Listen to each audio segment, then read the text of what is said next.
صعدنا افريقيا ب3 فوز على التوالي. منتخب مصر بيكسب موريتانيا اداء متوسط لكن نتيجه ممتازه. هنتكلم في كل ده بالتفاصيل، بس ما تنساش لايك وشير وسبسكرايب ويلا بينا.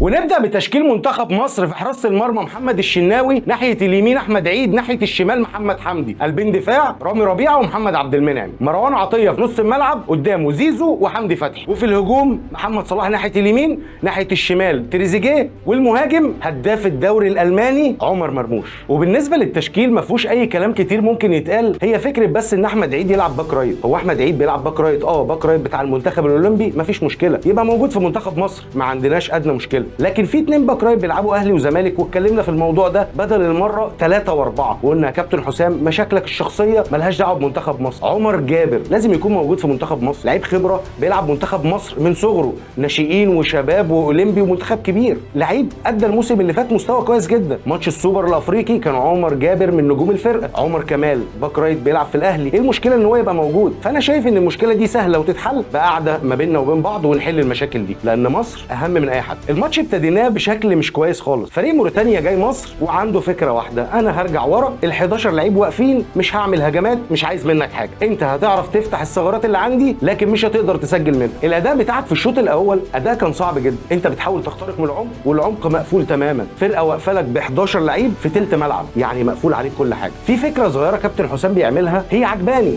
بس تنفيذها صعب جدا، ان زيزو رقم 8 بيقوم رايح وينج يمين ومحمد صلاح بيقوم نازل تحت راس الحربه. محمد صلاح من ساعه ما لعب كوره ومن ساعه ما طلع وبقى النجم او السوبر ستار محمد صلاح، عايز تقتل خطورته في الملعب خليه يلعب في العمق. محمد صلاح خطورته في العمق معدومه، مفيش خطوره، ما بيقدملكش اي حلول. محمد صلاح وديه على الجنب وخلي زيزو هو اللي يلعب تحتيه. زيزو من الناس اللي بتعرف تشوط، عمر مرموش من الناس اللي بتعرف تشوط، فانا استخدمهم في ده واخليهم يشوطوا من العمق. لكن محمد صلاح وديه على الجنب، محمد صلاح بياخد عين الفريق اللي قدامك، يعني بيبقى معاه الباك ليفت وبيقرب عليه المساك وبيقرب عليه الديفندر، فبيبقى عامل لهم خلل في الحته دي. فلما زيزو يقطع من العمق هيكون مفيد ليك. وفعلا الهجمه الوحيده الخطيره ليك في الشوط الاول كانت من زيزو. محمد صلاح طلع على الطرف، زيزو في العمق بيشوط، الجون بيشيلها، هي دي الشوطه الوحيده ليك بين الثلاث خشبات. لكن بقيه الشوط الاول انت اداء في نص الملعب، بساط، مستحوذ على الكوره، مفيش اي خطوره ليك. احنا عايزين نعدل الحته دي ونصححها. الشوط الثاني احنا عدلناها تعديل بسيط، ان محمد صلاح بيلعب على الطرف بس برضه لسه بيخش للعمق في بعض الكور. كملنا على ادائنا، وفي 2 لعيبه لازم اشكرهم بشكل خاص، مروان عطيه في نص الملعب ورامي ربيعه في الدفاع. مروان عطيه كان بينقل الفرقه نقل ممتاز جدا، بيباصي صح، كراته القطريه جميله جدا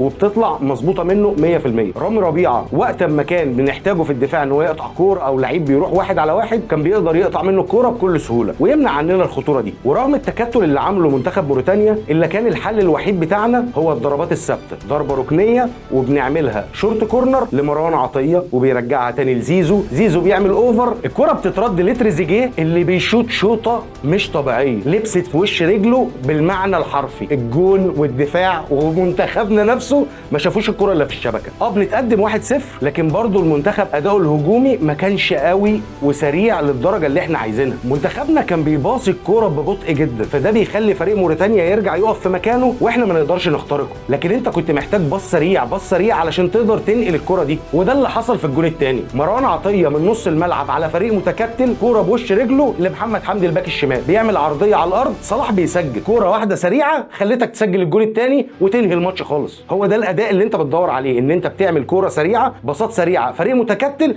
مش هيقدر يقف قصادك لان انت اسرع منه ومهاريا احسن منه وكواليتي اعلى منه. احنا دلوقتي عندنا 9 بونت قاعدين في المجموعه اول نشرب العصير، مش شاغلنا اي حاجه. فاحنا بعد كده محتاجين بقى نجرب اللعيبه، نجرب التكتيك، نجرب الخطط، ما عندناش اي مشاكل في اي حاجه. المجموعه سهله وبسيطه، محتاجين ان احنا نطلع لعيبه سنها صغير. في معلومه صغيره قد كده، ان انت معدل اعمار منتخب مصر اللي لعب ماتش موريتانيا 29 سنه، متوسط الاعمار 29 سنه. انت المفروض بتجهز منتخب يلعب كاس عالم 2026، لازم نركز في الحته دي ونخطط لها كويس جدا. عندنا الماتش الجاي مع منتخب موريتانيا على ارضه، الماتش على ملعب ترتان هيكون صعب جدا وهيكون مشي الكوره فيه صعب جدا. وكابتن حسام حسن خد قرار باراحه راحت محمد صلاح من الماتش. انا مش فاهم القرار ده وحاجه غريبه جدا. حضرتك لما كنت بره المنتخب وما كنتش مدير فني للمنتخب كنت بتقول صلاح لو عايز يمشي يمشي بس ما يرجعش. دلوقتي صلاح بياخد راحه في ماتش رسمي في تصفيات افريقيا. يا ريت نفهم القرارات دي بناخدها على اساس ايه. طب ما انا ممكن اخد محمد صلاح معايا المنتخب واقعده على الدكه، ولا هو صلاح لو سافر ما ينفعش يقعد على الدكه؟ هي دي اللي احنا محتاجين نفهمه نقطه ومن اول السطر.